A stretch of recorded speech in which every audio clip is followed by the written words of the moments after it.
When we look at Marxism, what we will find is that Karl Marx was strongly against capitalism because he felt that it was extremely exploitative. His sympathies were all for the underprivileged, the underdogs, those who were really oppressed, those who were suffering.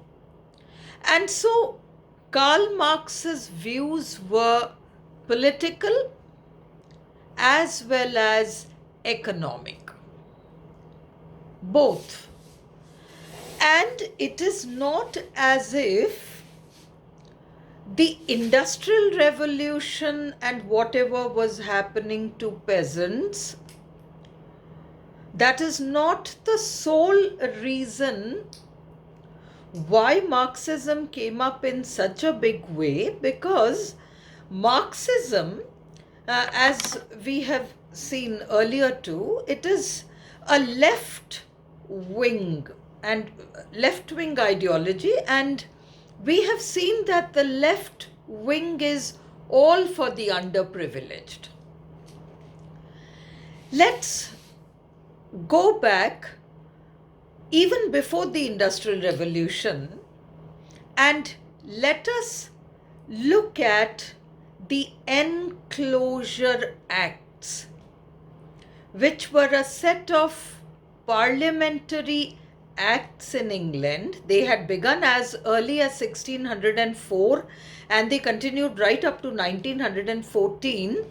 But we will just take a brief look at the Enclosure Acts, which happened somewhere from 1750 to 1860, and then we will get a clearer picture of what was happening to the peasants here.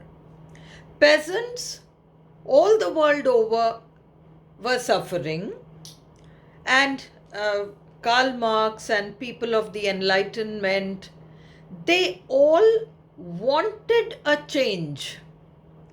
But if we look at the situation in England, what we will find is that earlier there were landlords, they lived in their manors, and there was land attached to the estate of the landlord, and this land which was attached was freely used by the peasants.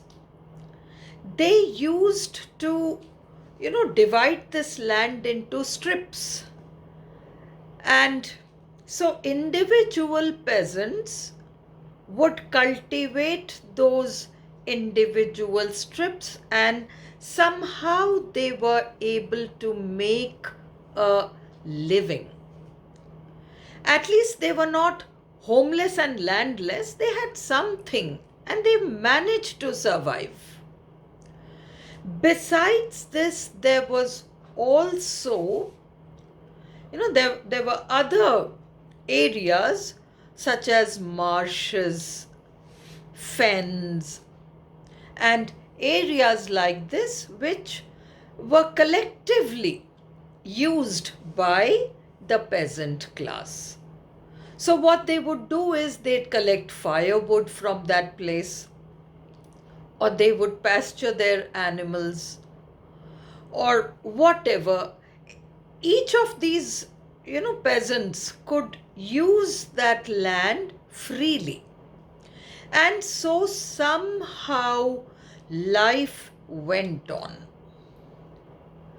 But with the Enclosure Acts, what happened was that this land which was attached to the landlord's manor, this got consolidated, boundaries were built, these peasants had to leave. Now they could not use this land, They were given as compensation very poor quality land elsewhere, and now survival became very difficult for these peasants because now they became landless and homeless.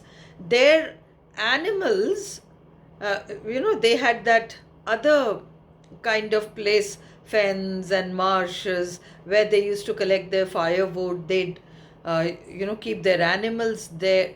Often they themselves slept there.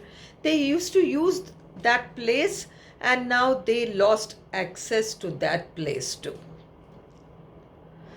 Now, this was happening in two ways.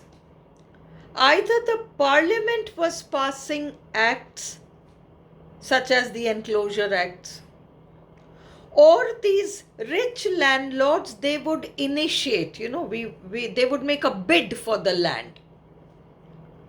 And when they would do that, they would get good land, and so they prospered.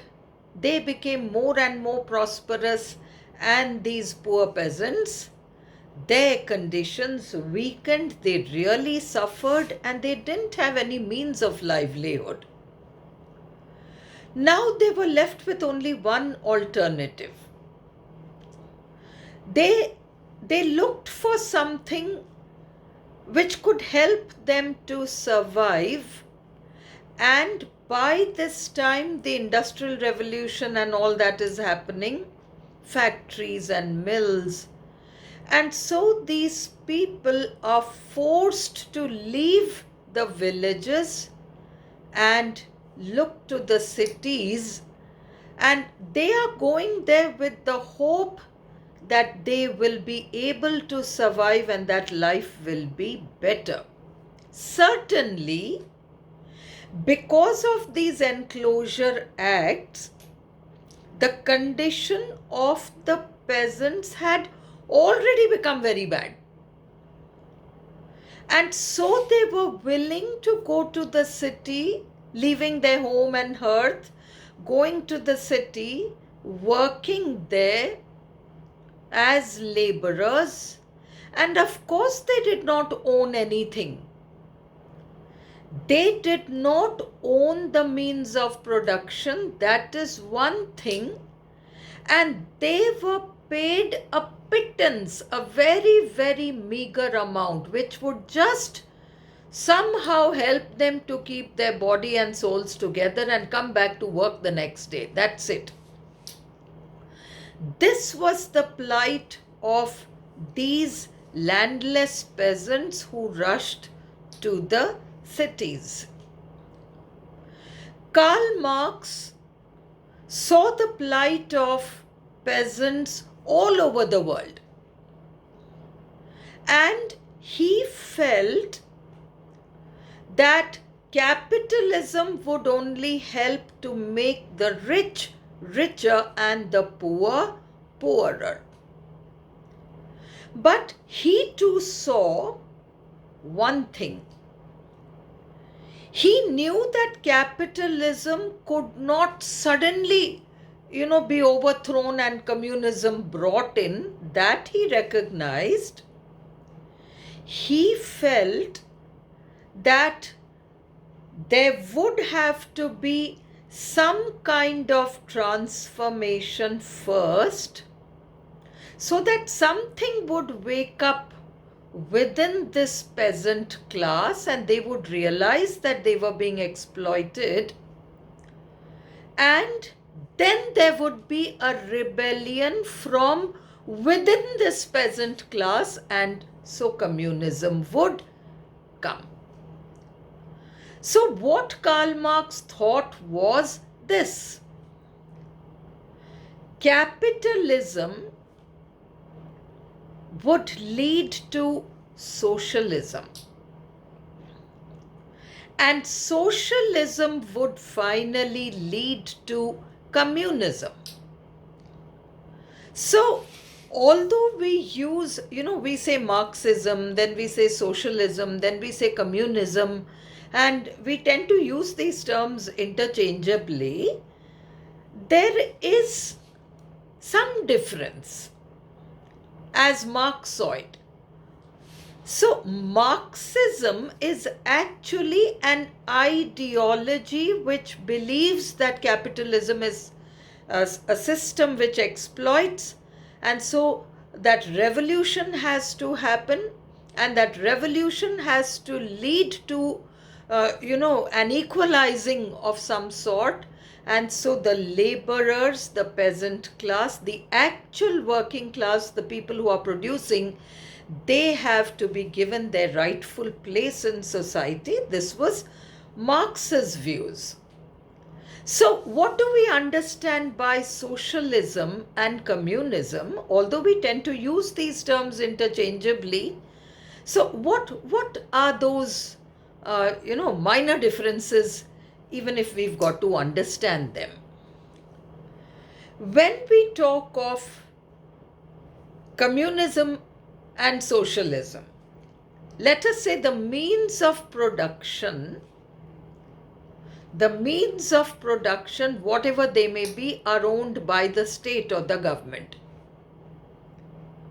But in communism, there is no such thing as individual ownership of property.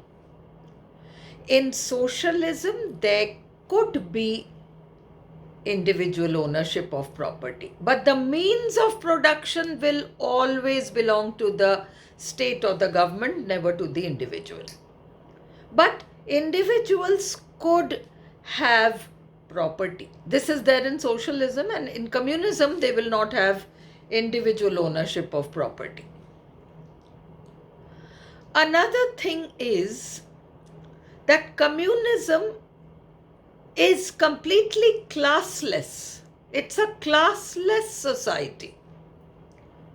Whereas in socialism, there could be classes, but there won't be a wide or a huge difference between the classes. They will try to minimize those differences, the difference between the upper and lower class, all those, that they will try to reduce. That will be done in socialism.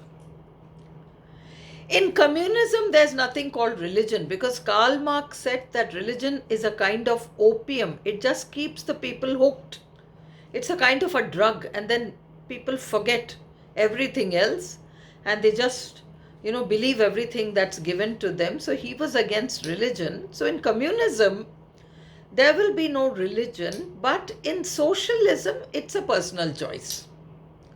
So you can have your religious beliefs, or you need not have them. That is entirely a matter of personal choice.